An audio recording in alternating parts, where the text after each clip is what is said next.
What's up, baby? What's going on, bitches? What's up, bitch? What up, how? Shout out to the house.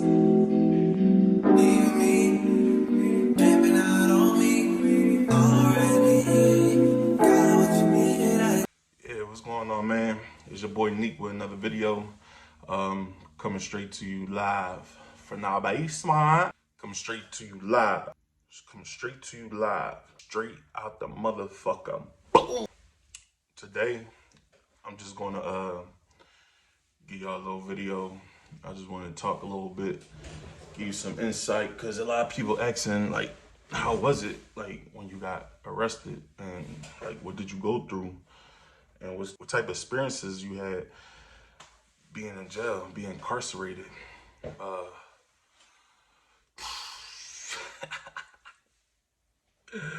Bro, I tell you, man, that shit was crazy. I ain't gonna cap, man. All right. Before we get into this video, too, I need y'all to do me a favor. I need y'all to subscribe to my YouTube channel, please. Like, I ain't asking for much. All you gotta do is just hit that button and just subscribe. That's all I need y'all to do, just subscribe. My goal is to get to 500 subscribers, all right? That's my main goal, 500 subscribers. I appreciate y'all for tuning in. I appreciate y'all for liking. I appreciate y'all for commenting on the videos. I'm loving the responses I'm getting back. And yeah, I'm gonna keep going with this for a little while. Try to give y'all the best content I can. So let's get right into it. Where do I start off? All right, so basically I was arrested in August, the beginning of August.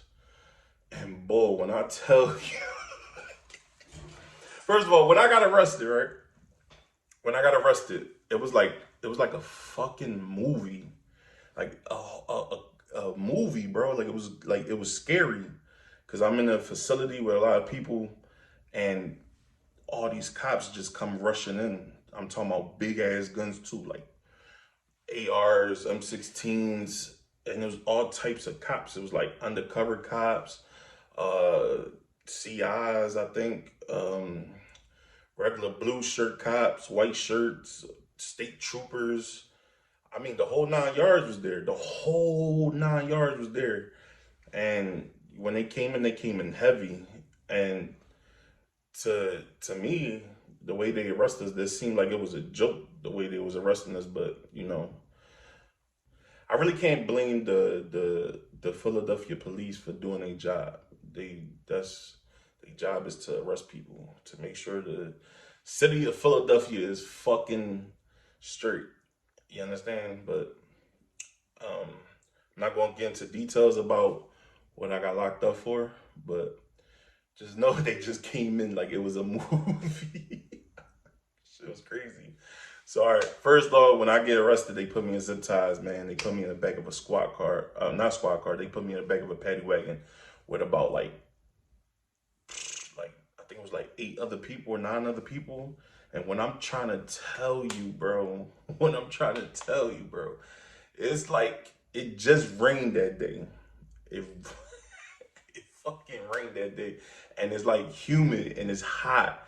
Mind you, they got us in the back of this paddy wagon, no air on. What I'm trying to tell you, no air on. I'm dripping sweat, and it's all this hot breath around me. You feel claustrophobic being around all these people, and it was just too hot. That was probably the worst experience, being in the back of that paddy wagon. Worse. Boom, they took us to the district. They processed us. They had us there for at least, like, I believe it was 16 hours they had us in the district before they processed us to go up State Road to CFCF. When I got to CFCF, oh my God, listen. When I got to CFCF, right, and they did the whole little process, in the process, they gotta take you to medical, so they could do your blood work and ask you questions. Are you suicidal? Do you feel like hurting yourself? Stuff like that. Now, when I was going through that process, right, the nurse that was working there, for some reason, she had an attitude problem with me. She felt like I said something to her, but I never said nothing to her. I was just like me being funny the way I am. I was being funny with the other guys that was being incarcerated too. And she took she processed them fast. She got them out of there in like 10, 20 minutes. She made me wait for like 45 minutes to like an hour just because she thought I said something to her and I didn't. And then when she was putting in the needles to get my blood work, oh my God, when I'm trying to tell you, she dug in my skin and started moving the needle around. And bro, I had like a big bubble on my arm for like a couple days because of her. And she said, oh, she couldn't get blood out of here, so she went to my hand and then put the needle in there and dug in there. It was a lot for me not to like curse that bitch out. I really wanted to curse that bitch out. Even the CO that was there, um, she told me, was like, look, don't say nothing to her because if she feel like you say something, she gonna act funny. And I'm like, you know what? I didn't, but I'm gonna just keep quiet because if not, I'm gonna snap and I'm probably gonna get myself in worse trouble than I'm already in. So I just kept quiet. They took me out of there, put me back in the joint with everybody else. Now, after that process, they take you up to what they call quarantine, where they take the inmates at after they give you your shot. I forgot what it's called, hepatitis B, I think it is shot. They take you up there, right, and they take you to quarantine. You're supposed to be there at least 2 weeks before they process you to general population. Mind you, hold on, let me get into this too. They had set my bail for $1 million. My bail was $1 million with the 10%. That's 100,000. But then they had lowered it to 175,000, which was 17,500 to bail me out. And then they also put a Nibia on my bell. So that being said, the Nibia, if you don't know what a Nibia is basically you have to prove where that income is coming from for you to get bailed out. So you can't just automatically go down there and have proof. Like you gotta have proof of where that money comes from. You just can't bail out with just straight cash or just random money anywhere. You have to prove that it's coming from a legit company, is coming from a legit like account. Everything, it has to be legit. That's the reason why I probably stood that long in jail, because I spent 90 days in there. Basically, yeah, like probably 90 days, a little bit more, probably more than 90 days.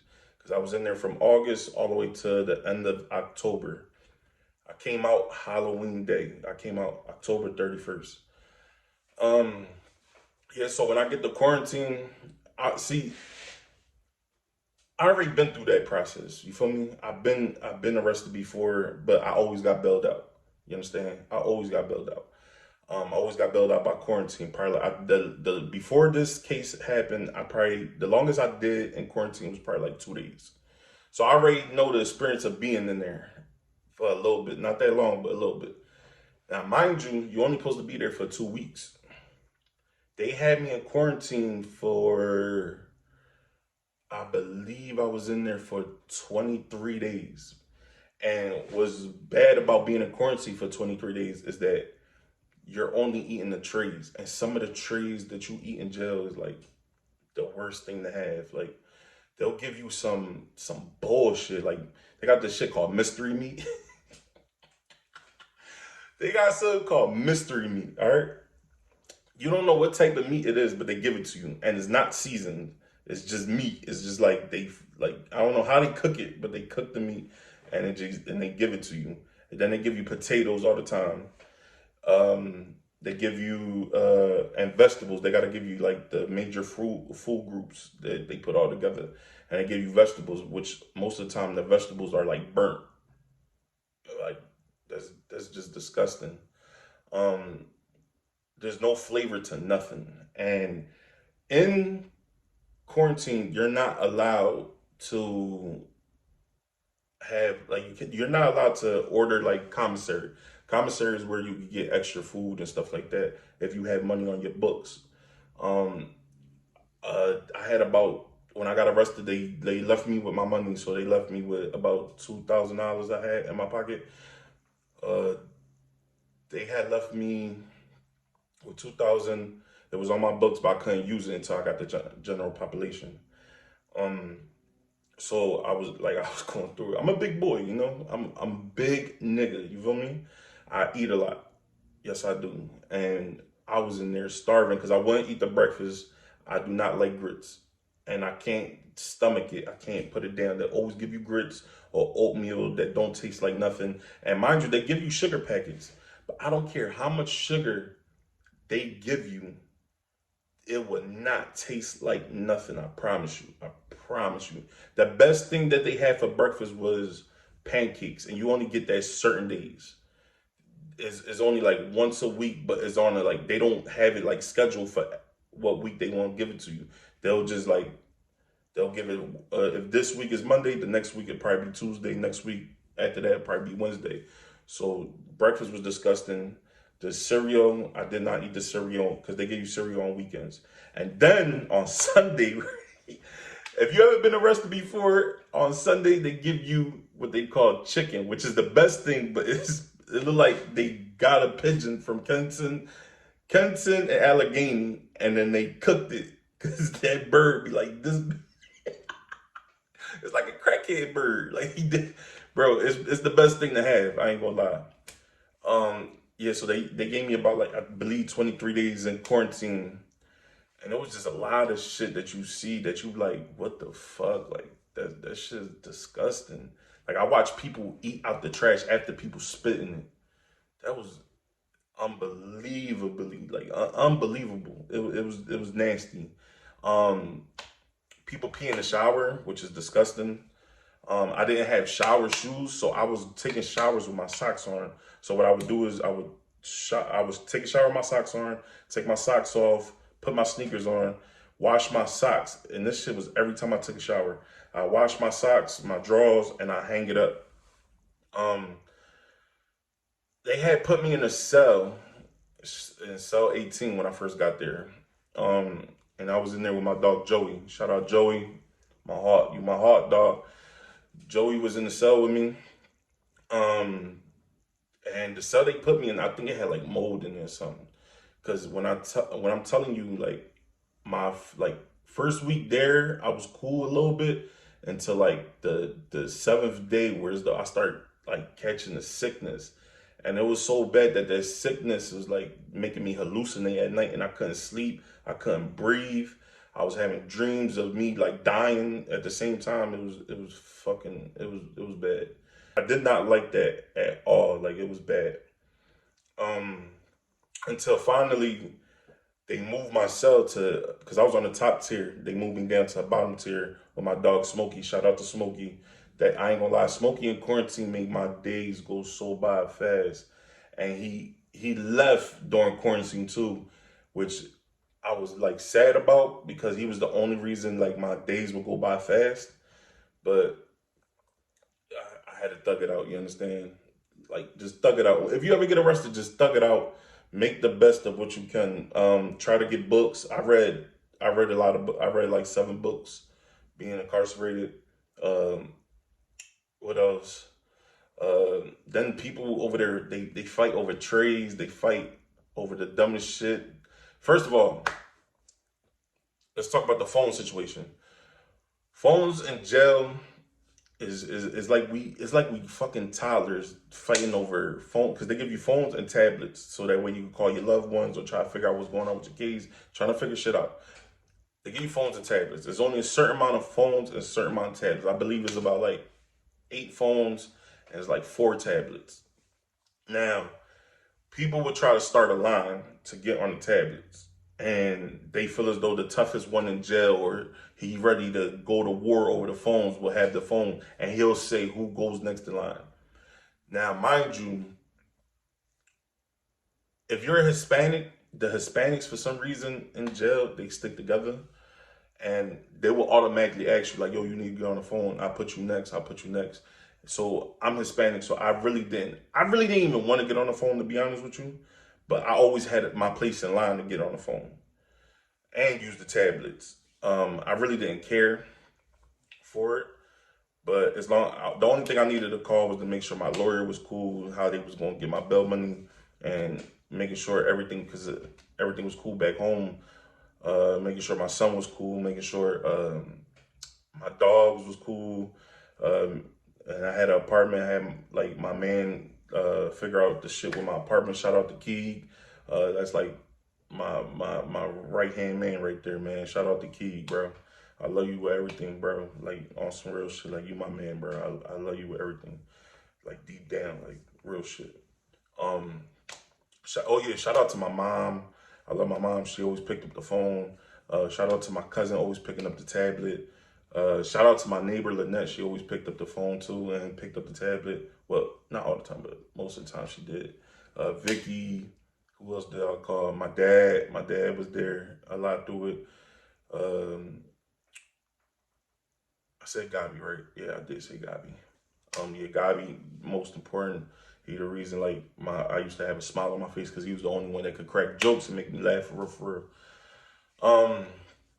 Yeah, so that quarantine was just bad. Then I get the general population. Mind you, when I get in there, I do not know a fucking soul. I do not know a fucking soul when I walk in that general population. I do not know nobody. I never met none of them niggas in my life. So I'm in there just like, damn, I don't know these niggas. So that means if I gotta use this phone, tablet, I'm probably gonna have to go through it. Probably gonna have to fight. But the thing about general population is so different from quarantine. See, now I never made the general population. So when I got the general population, that shit is crazy. I'm not gonna lie. Like, people have knives in there, but not like real knives. They got this shit called bangers, which is like anything they could find and make into a real sharp object and try to stab you with it if you act crazy. And when I'm trying to tell you, these niggas had swords, not knives. These niggas had swords. Like, I seen a banger this long. From the skinniest person you could ever believe would have it on him. He had like 3 of them on him, pulled them out, was like, yeah, if niggas want to go to war, we gonna go to war. And I'm like, you got it.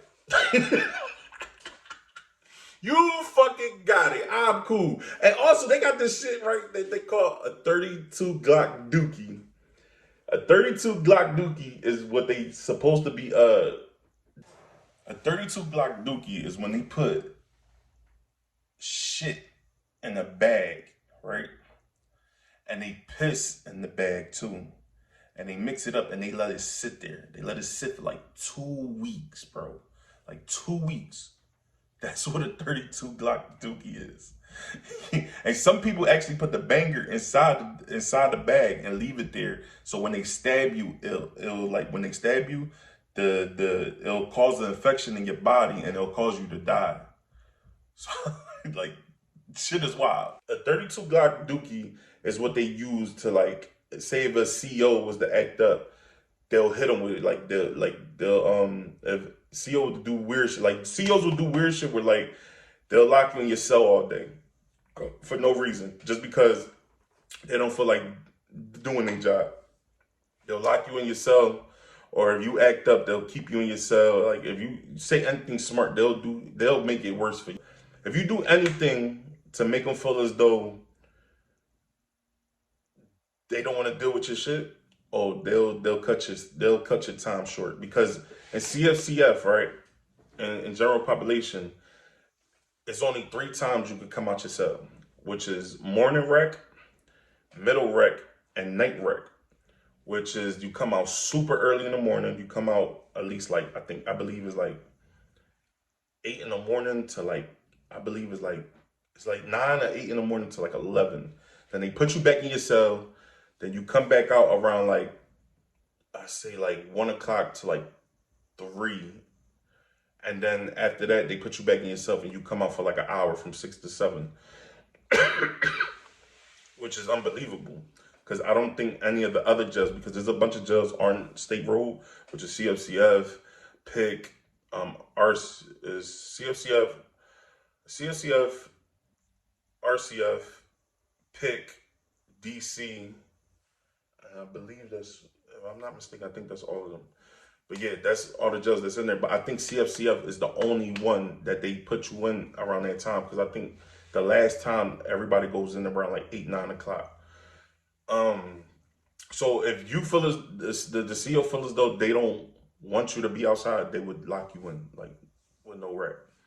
Um, yeah, it was bad to be honest with you.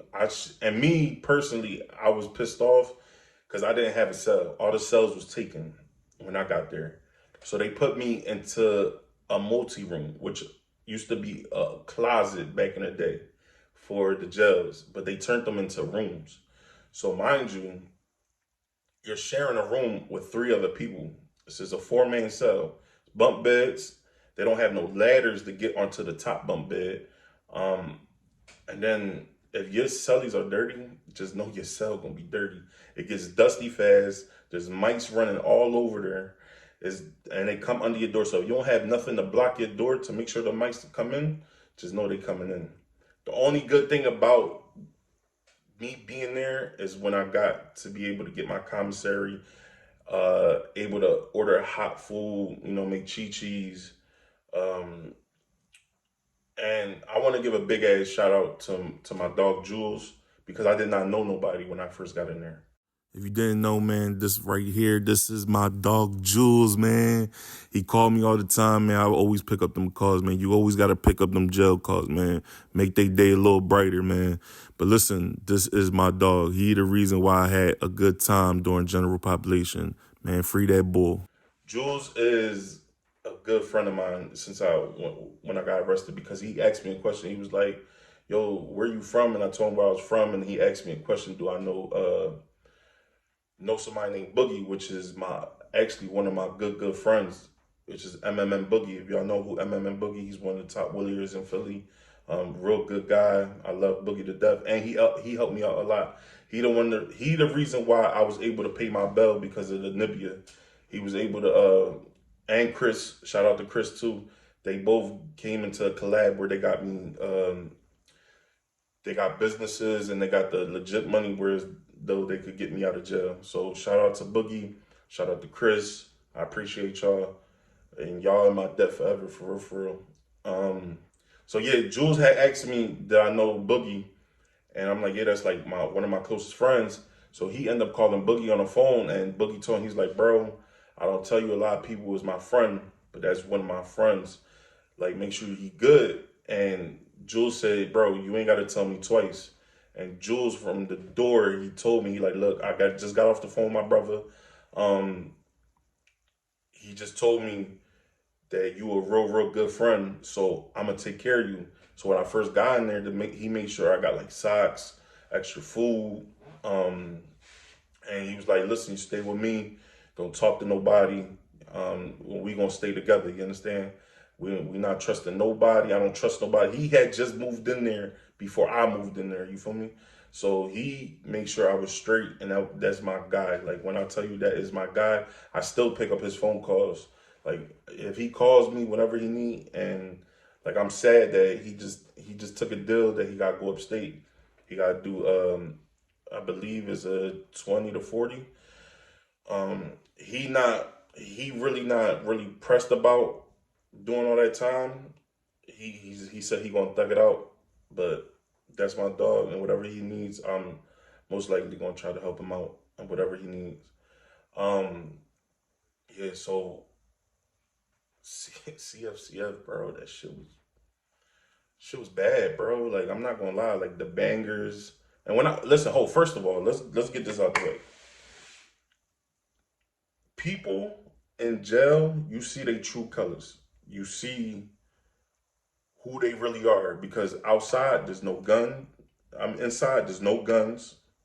There's no running away. There's nowhere to go. So if you really on that thug shit, go to jail and see how really people are on that thug shit. Because I watched some tough niggas that said they was tough and got bodies and this, that, and the third and this, that. I seen them turn pussy real fast. Like real fast. I done watch niggas get their chi-chi bowl taken. I done watch people fight over trees. I seen somebody get their finger bit off. Like I watched people jump people. I watched all that shit. That shit was crazy. I'm not gonna lie. That shit was crazy. And people in there are legit fiends. Fiends. When I'm telling you fiends, They are smoking so much K2 in there that they look like it look. I'm not gonna lie, it look like gel look like Kensington and Allegheny, straight fiends, because they'll be in there dipping. They'll be just like that, because there ain't no weed. I'm trying to tell you, ain't no weed in there. There's definitely K2 in there, and when I'm trying to tell you, niggas is fiends. They trying to do anything to get high off the Suboxones. Oh my God, Suboxones is another thing. Listen, you know what they used to do with Suboxones? They'll grab a spoon, right? They'll put a piece of Suboxone on a spoon, drip a little bit of water, let it dissolve, and then snort it through their nose. And one time I watched somebody say, I'm about to go I-95. I said, what the fuck do that mean? He took a piece of Suboxone, opened up his eye, and put it in his eye. And I'm like, I gotta get the fuck out of jail. I gotta get the fuck out of jail. You hear me? When I see that, I said, yeah, nah, I'm cool. So yeah, my first 2 months I spent in CFCF. Then my last month I spent in DC. They transferred me to DC for a low custody jail. So when I got to DC, right, it was probably the best jail I've been to. I ain't gonna lie, cause I got to take a shower when I wanted to. I got to use the hot water when I wanted to cook food. The TV bunk was right. The TV was right in front of the bunk where I was at. So I got to watch TV all through the day, through the night. So I had more entertainment, more things to do over there. The phone I got to use whenever I want to, because in DC, for some reason, barely anybody want to use the phone and get on the tablet. So I got it was so much better in DC. My last month was easy. But for some reason, the whole time I outdid them 3 months. The only time I got into some real problems was my last week of jail. I guess people knew I was going home, so they tried to test my gangster. And I ain't gonna lie. I ain't even gonna talk about it. It was too funny, man. If you feel as though you think you built for that jail shit, all power to you, bro, because that shit not for nobody. You don't want to be in there. I didn't want to be in there. I'm not the gangster in the world, but I ain't no bitch either. But jail ain't for nobody, bro. Just stay your ass out of jail, man. That's all I can say. That shit ain't for nobody. That shit corny. That shit full of weirdos, full of fiends. You don't want to be in there, bro. Everybody want to feel like they're a thug in jail till them bangers come out. And when them bangers come out, you see faces like, I don't want to be here. I watch people cry, bro. Literally crying that joint. But just remember, man, it's better to be out here with your family, friends, your kids if you got kids. 3 months in jail for nigga, I was in there for a year or something. But I want to shout out to everybody that held me down in that joint. Like I said, I got more videos on the way, more content. This was just a little video about my life and experience I had inside jail. Just so y'all can get the understanding of jail a little bit. But I'm gonna need y'all to like, comment, subscribe. Please subscribe. I'm trying to get to 500 subscribers. Just subscribe. It's not that hard. Press that button, man. Press that button real quick. Show love. Follow me on all platforms: Instagram, TikTok, Twitch. I'm trying to stream more on Twitch too. I'm trying to figure out how I get more stories too, because my fucking phone keep going. My phone keep running out of storage, bro. This shit is bad. When I was in DC, I ran into a lot of good dudes too, man. I want to give a shout out to my dog, Glizzy, Tattoo, Z, who else? Kurt, Mike. Man, there was some good niggas in there, man. They made my time fly by so fast for that month. Especially Tattoo. Tattoo is, one of the funniest niggas, bro. I'm gonna tell y'all exactly what this nigga did. It did made my day go by so fast because I couldn't stop laughing. This nigga said, yo, man, I fell off the top bunk, man. I scratched my back. The other nigga was like, for real? He like, yeah, man. Tattoo said, bro, lift up my shirt. See if I got a scratch back there. Yo, when this nigga pulled up his shirt, bro, why his ass crack was out? This nigga is stupid. Bro, that's my dog, man. Shout out to Tattoo, man. I love them niggas, man. They was funny as shit, man. Shout out to y'all. All right, man, that's for today's video, man. Please like, comment, subscribe. Like, comment, subscribe, man. And just, like, tune in, bro. I got y'all. I'm giving y'all more content as soon as I can. But for now, your boy is... What you needed, I guess, yeah. So I'm not with nobody, cause I don't wanna hurt nobody. Did it over, tasted and call me. Still got love for your mommy. I know you wanna be somebody, even if you gotta leave somebody.